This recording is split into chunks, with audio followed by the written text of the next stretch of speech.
伫这个月7日暗时，台中沙鹿有民众伫咧无青红灯的路口行过路线时阵，那25台这个轿车奥多摆无被相让，佫去互一台奥多摆撞到。本地月底要施行的交通政策，即马有小可调整，就是民众伫咧过路线顶头，轿车奥多摆就爱先让人过，人甲车爱离3公尺。 这个无号志的路口，就伫咧台中沙鹿的山电路含四边街的12路口，边仔就是宫顶病院的大门。板尾线最近洪加青底，要互人较看有，但过路人要过，同款是惊惊。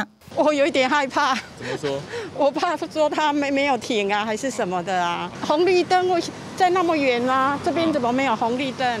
这个月7日，一个查某人准备要过这个路口的时阵，有25台汽机车拢无人让伊。查某人真无简单才通过，路尾煞互一台奥多摆弄着。台中市交通局想要补救，除了甲板尾线加青底，路中嘛加一支风浪的，防止人车直接过去。但是现场看，也是有真侪车有在让过路人。有绿色按，现在马上就要停下，你看有在停了，只是没有自由行政，有的人要停，有的不停这样。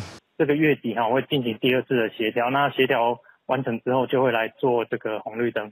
为着外国红叫做是行人地狱，进前交通部宣布讲，6月30开始，板尾线有过路人，不管离伊是远还是近，拢爱让。红讲安尼是做甲伤超过。